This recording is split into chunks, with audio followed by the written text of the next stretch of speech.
Baik, terima kasih. Ada dua pertanyaan. Pertanyaan pertama terkait dengan orang yang meninggal dunia pada saat kita takziah.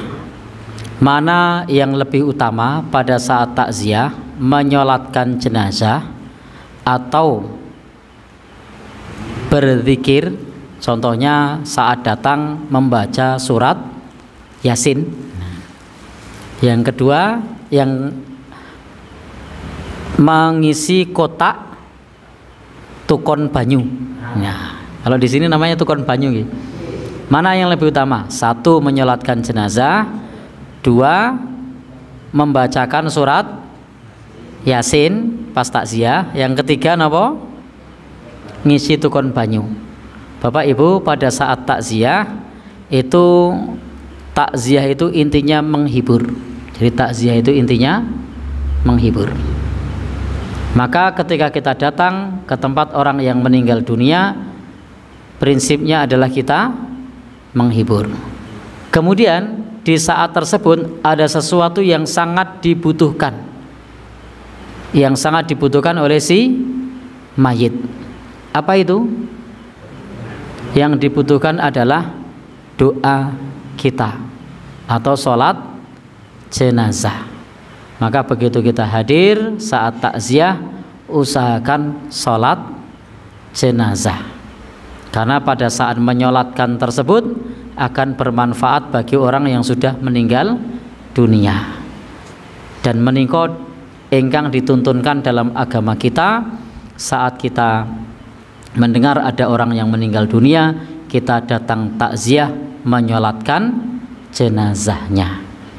Sehingga kalau pertanyaannya mana yang lebih utama, menyolatkan jenazah atau membaca surat Yasin, yang lebih utama adalah menyolatkan jenazahnya, bukan membaca surat Yasin pada saat kita datang takziah. Kemudian kalau ngisi kotak, nah, konteksnya ngisi kotak itu adalah menghibur. Jadi konteksnya adalah menghibur tuan rumah. Tapi intinya di sini karena pertanyaannya mana yang lebih utama, maka yang lebih utama, yang urgent itu adalah menyolatkan jenazahnya. Itu yang lebih utama. Kalau masalah ngisi kotak infaknya boleh apa enggak, ya boleh. Jenengan datang ke tempat orang yang meninggal dunia, lalu kemudian menghibur yang ditinggal itu dengan cara jenengan, ya monggo saja, selama cara-cara tersebut tidak dilarang oleh tuntunan agama.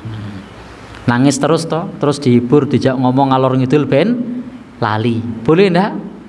Boleh.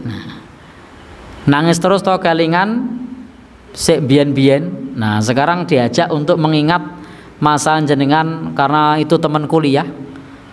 Begitu datang mengingat masa kuliah dulu, lali karo masa kalau dia sedang berduka cita. Boleh enggak? Boleh. Ini menghibur yang intinya tidak bertentangan dengan tuntunan agama. Termasuk karena biaya rumah sakitnya mahal, lalu kemudian membantu meringankan bebannya, ngisi napa nika? Tukon banyu. Boleh enggak? Boleh. Itu sifatnya adalah adat. Itu sifatnya adat. Adat itu prinsipnya selama tidak dilarang boleh. Jadi adat itu selama tidak dilarang boleh. Beda dengan ibadah. Ibadah itu kalau tidak ada tuntunannya tidak perlu dikerjakan. Tapi kalau adat itu selama tidak dilarang boleh. Al aslu fil adat la yahduru minha. Hukum asal dalam masalah adat, Allah tidak melarang. Illa ma hadarallahu minha, kecuali yang Allah larang. Ada adat di situ, ada orang meninggal dunia kok minum minuman keras adatnya, boleh enggak? Enggak boleh, sebab minuman keras termasuk yang dilarang. Tapi kalau adat di situ tadi meringankan beban orang yang meninggal dunia, nah, maka adat yang semacam itu monggo saja, meringankan biaya rumah sakit, meringankan biaya karena di kota menguburkan jenazah bayar tanahnya, nyewa misalnya loh ini. lalu kemudian meringankan biaya itu, boleh enggak? Boleh. Intinya dalam masalah adan selama tidak dilarang boleh. Tapi kalau dalam masalah ibadah itu yang ditanya bukan larangannya, tapi ada tuntunannya atau tidak. Yang namanya tuntunan itu bisa terkait dengan larangan, bisa terkait dengan perintah, bisa terkait dengan persetujuan.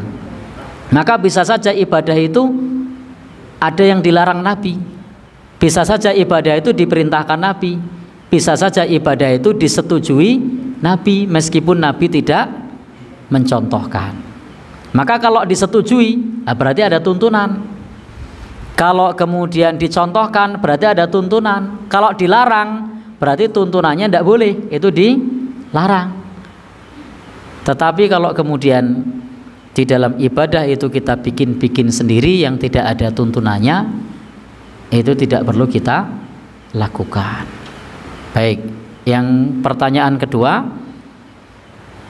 Jadi untuk pertanyaan pertama jelas ya, yang lebih utama apa tadi?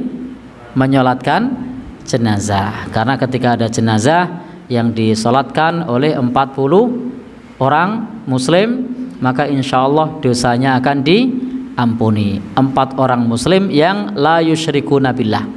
Jadi ketika ada 40 orang yang tidak menyekutukan Allah, insya Allah doanya dikabulkan. Sehingga penting memperbanyak orang yang menyolatkan jenazah.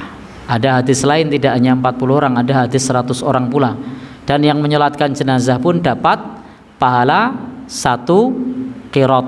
Kalau sama mengantarkan jenazah dapat 2 qirot. Nah, 1 qirot itu serupa dengan bukit Uhud, maksudnya besar sekali pahalanya.